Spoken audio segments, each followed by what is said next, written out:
മനയോല തേച്ചുമുഖം കാട്ടി ചുട്ടിക്കു മലർന്നു കിടക്കയല്ലേ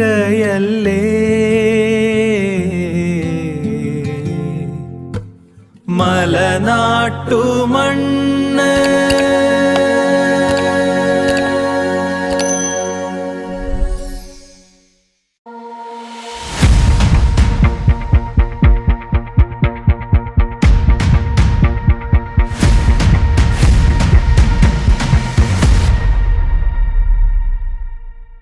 പി രാമചന്ദ്രൻ എഴുതിയ ബത്തേരി കടുത്ത മലങ്കരയിൽ എന്ന വളരെ മനോഹരമായൊരു കവിതയിലൂടെയാണ് ഇന്നത്തെ നമ്മുടെ ഈ വിശകലനം കടന്നുപോകുന്നത്.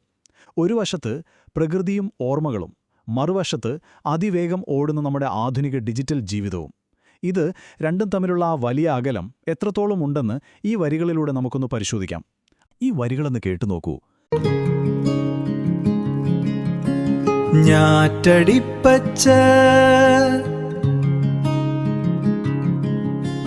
ചാറ്റൽ മഴ ചേറിൻ ചൂര് പോത്തുപൂട്ടും കുറുമർ കാക്കകൾ കൊക്കുകൾ കവിയുണർന്നു.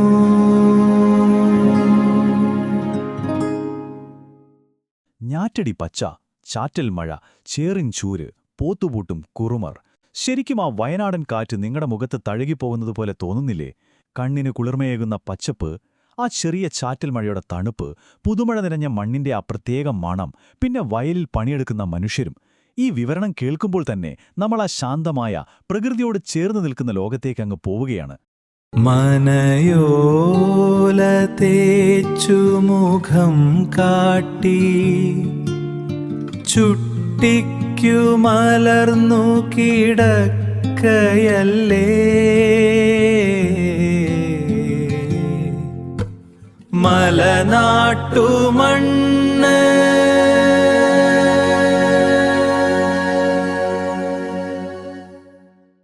ഒന്ന് സങ്കൽപ്പിച്ചു നോക്കൂ. കവി ഒരു സുഹൃത്തിന്റെ വാടക വീടിന്റെ വരാന്തയിലങ്ങനെ ഇരിക്കുകയാണ്. അവിടെ ഇരുന്ന് ദൂരെ ആ പച്ച പിടിച്ച നെൽപ്പാടങ്ങൾ കാണുമ്പോൾ അദ്ദേഹത്തിന്റെ കണ്ണ് നിറയുന്നുണ്ട്. അത്രമാത്രം ആ പ്രകൃതി സൗന്ദര്യം കവിയുടെ ഹൃദയത്തെ സ്പർശിക്കുന്നുണ്ട്. ആ ചാറ്റൽ മഴയിൽ കുളിച്ചു നിൽക്കുന്ന വയനാടൻ ഗ്രാമത്തിന്റെ ഭംഗി പൂർണ്ണമായും ആസ്വദിക്കുന്നൊരു മനുഷ്യന്റെ ഏറ്റവും സത്യസന്ധമായ വൈകാരികമായൊരു നിമിഷമാണിത്. പക്ഷേ കഥ ഇവിടെ അങ്ങ് മാറിയാണ് കേട്ടോ.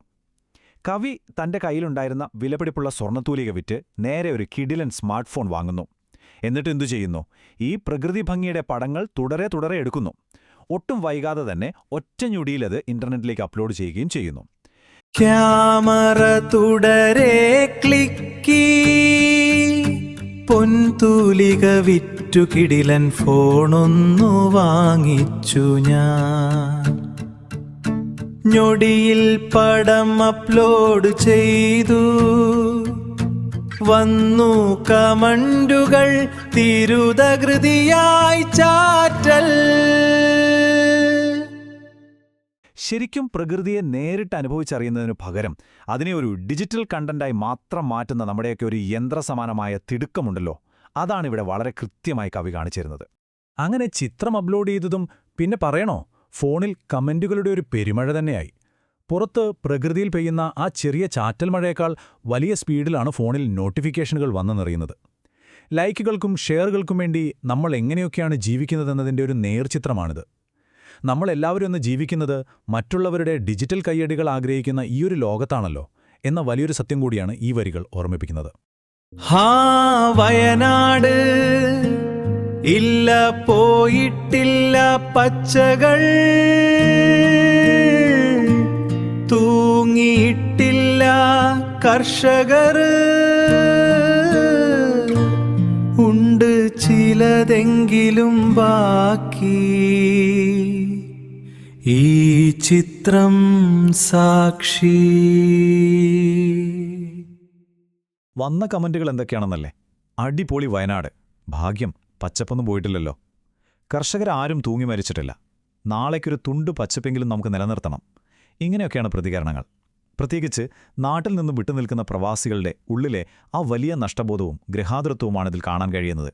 എവിടെയോ ദൂരെ ഇരുന്ന് പ്രകൃതിയെ രക്ഷിക്കണമെന്ന് വാതോരാതെ സംസാരിക്കുന്ന ഒരു കൂട്ടം മനുഷ്യരാണ് ആ കമന്റ് ബോക്സ് മുഴുവൻ. ഇവിടെയാണ് നമ്മളെ ശരിക്കും ഞെട്ടിക്കുന്ന ആ ഒരു വഴിത്തിരിവ് വരുന്നത്.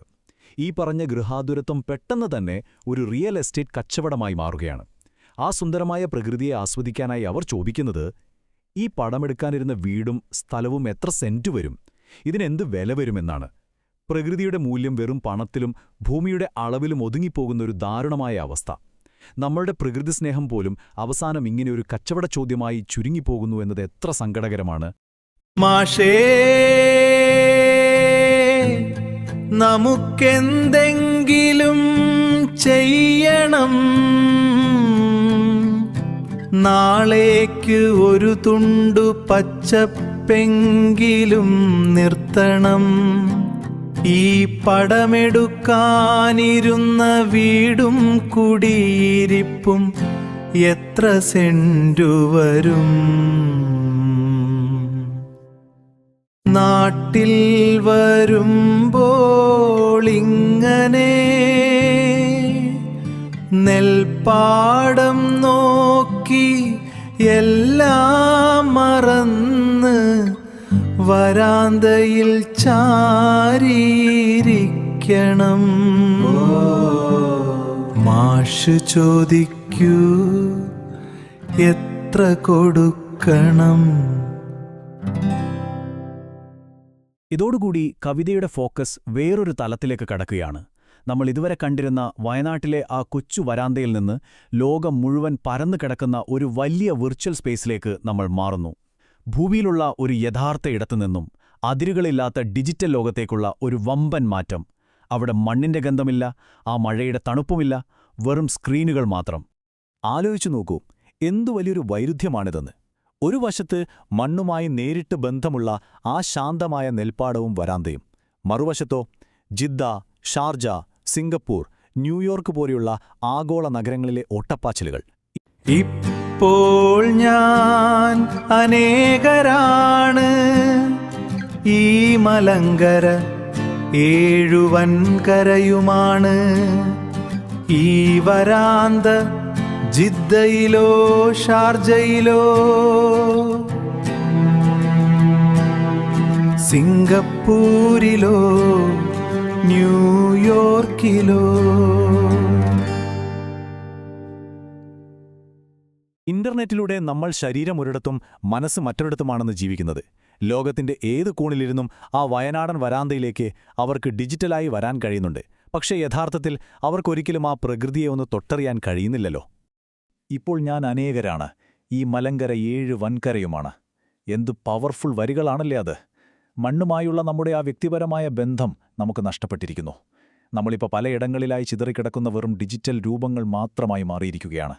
ആ പഴയ വരാന്ത ഇപ്പോൾ ലോകത്തിന്റെ പല കോണുകളിലായി പടർന്നു കിടക്കുന്നു. നമ്മൾ ആരാണ്, എവിടെയാണ് എന്നൊക്കെയുള്ള നമ്മുടെ അസ്തിത്വം തന്നെ ഇന്ന് വലിയൊരു ചോദ്യചിഹ്നമായി മാറുകയാണിവിടെ. അവസാനമായി വളരെ മൂർച്ചയുള്ള, നമ്മളെ കുറച്ചുനേരം നിശബ്ദരാക്കുന്ന ഒരു ചോദ്യം കവി ചോദിക്കുകയാണ്. ഇതാ ഈ ലോകത്തിൻ്റെ അവതാരമൂർത്തി ചോദിക്കുന്നു, പറയൂ മലകളെ, മരങ്ങളെ,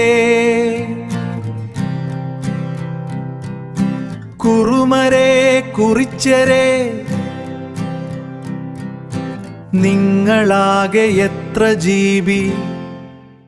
നിങ്ങളാകെ എത്ര ജീവി? പ്രകൃതിയെയും അതിലെ ജീവജാലങ്ങളെയും, എന്തിനും നമ്മൾ മനുഷ്യരെപ്പോലും ഇന്നളക്കുന്നത് ഡിജിറ്റൽ ഡാറ്റയുടെ ജിബിയുടെ കണക്കുകളിലാണ്. ഒരു വലിയ പ്രകൃതി വെറും ഒരു മൊബൈൽ ചിത്രത്തിന്റെ വലിപ്പമായി ചുരുങ്ങിപ്പോകുന്നു.